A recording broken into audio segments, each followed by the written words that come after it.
The information diet. Think about what you consume today. Not food, information. You woke up, grabbed your phone, and within minutes you were already absorbing someone else's argument, someone else's bad news, someone else's drama. And it felt completely normal, just part of the morning routine. Wake up, brush teeth, consume 17 reasons to be anxious. A classic start to the day. But here's something worth thinking about. Your brain doesn't really separate what's real from what's just content. It processes all of it. The outrage, the negativity, the endless scroll of things designed to make you feel something, usually anxiety, usually urgency. And slowly, without you noticing, that becomes the baseline. Stress starts to feel expected. Calm starts to feel suspicious. You wouldn't eat junk food every single meal and expect to feel physically great, yet somehow the mental equivalent is just called being online. What you feed your mind shapes how you see everything else. Feed it chaos constantly, and chaos shapes your reality. And yes, the world is genuinely a lot to deal with right now, but you're not helping yourself by marinating in it every morning before you've even had breakfast. Your phone is competing for your life. You pick up your phone for one reason, just to check one thing. Then somehow, 40 minutes are gone. No real memory of what you even watched. Just a vague feeling that time slipped through your fingers, and a very strong opinion about a stranger's argument you'll never think about again. 6+ hours of screen time a day is nearly a full-time job, except there's no paycheck, no benefits, no career progression, just consumed time, a slightly shorter attention span than you had yesterday, and an inexplicable knowledge of drama involving people you've never met. And it's not entirely your fault. These apps aren't accidentally addictive. There are actual psychologists being paid real money to figure out exactly how to keep you on that screen for one more minute.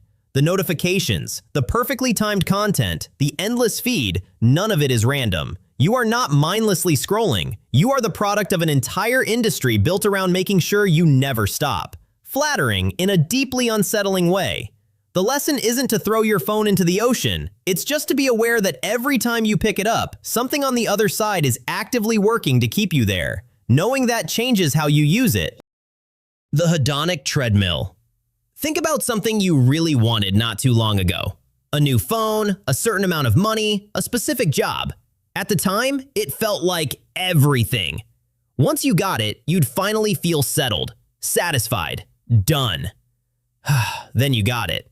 And for a moment, it was genuinely great. You had the thing. Life was good. You may have even told a few people about it who didn't ask. Then slowly, without any dramatic announcement, it just became normal. The new phone became just your phone. The job became just work. The excitement quietly evaporated, and you were already scanning the horizon for the next thing that would finally truly do it. Rinse and repeat, forever apparently. This is called the hedonic treadmill, or if you prefer, the arrival fallacy. You keep walking, the scenery keeps changing, but you never actually arrive anywhere. Every upgrade just raises the baseline. Every achievement just moves the finish line. The point isn't to stop wanting things, it's to stop outsourcing your happiness to them. Because the treadmill never turns off on its own. You have to decide to step off it. You can restart anytime. There's this unspoken rule people carry around that once you've fallen behind, made mistakes, or gone down the wrong path, you're stuck there. Like the decision is final. Case closed, just learn to live with it. And look, it makes sense why that feeling exists. Starting over feels like losing time, like admitting something didn't work, which, for the record, is information. Useful, if uncomfortable, information. But here's what that logic conveniently ignores. The skills you built, the lessons you learned, the things you figured out about yourself. None of that disappears because you change direction. It all comes with you.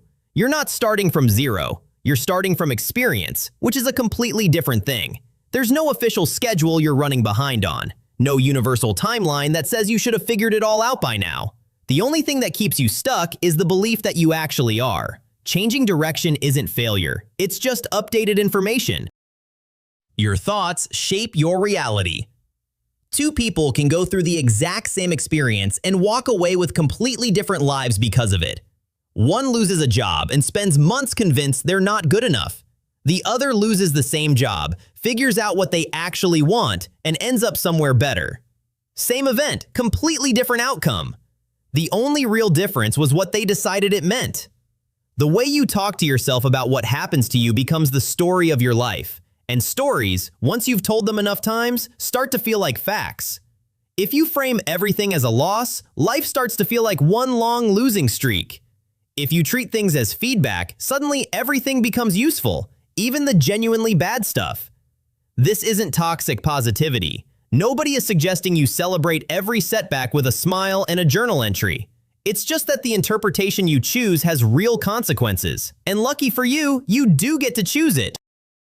You already know what you need to do. Here's a question worth actually sitting with. Think about it. What would genuinely improve your life if you started today? Not someday, today. You could probably come up with 5 things right now without much effort.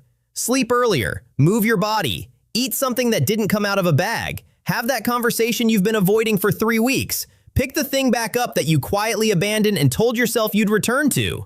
You know the one. It's rarely a mystery. The things that would actually help are almost always obvious. They're just inconvenient. They require effort, consistency, or some level of discomfort. So instead, the brain starts negotiating. Maybe later. Maybe when things settle down. Maybe when the timing is better.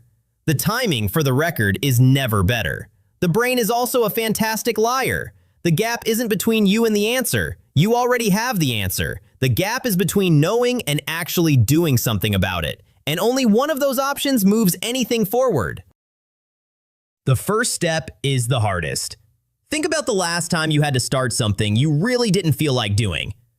Opening your laptop to begin an assignment, sending that email you'd been putting off, getting up to go to the gym when your bed was doing the absolute most to keep you there. Before you start, it feels almost impossibly heavy. Your brain runs through every possible reason to just do it later. You're tired. You're not in the right headspace. You'll do it after this one last thing. Then somehow that one last thing turns into several more things and the day is gone. Mysterious how that keeps happening. Then you finally start, and it's never as bad as you built it up to be. Not even close. The resistance was almost entirely in your head, manufactured by a brain that has a strong preference for comfort over progress and absolutely no shame about it. The hardest part was never the work itself. It was the countless amount of time you spent convincing yourself you couldn't do it yet. You and only you can give your life meaning. There's no universal script for what a good life looks like. Some people chase status, others chase freedom, others just want peace and a routine that doesn't make them miserable. All equally valid, by the way. A person could have every measurable marker of success, the salary, the title, the apartment that photographs well, and still feel completely empty. Another person could have a simple life, a steady routine, walk their dog every morning, and feel genuinely fulfilled. The difference isn't circumstance. It's whether what they're doing actually aligns with what they value. Nobody else gets to define what makes your life meaningful. Not trends, not expectations, not the highlight reels of people you've never met. Those are remarkably poor sources of life direction, and yet somehow they're the ones most people are quietly taking notes from. At the end of the day, you are the one living your life, which means you are also the one who decides what makes it worth living. Every single theme covered in this video, the scrolling, the treadmill, the resistance, the meaning, it all comes back to one thing: awareness. You can't change what you don't notice, and now you've noticed. The question is what you do with that. Hopefully not scroll past it.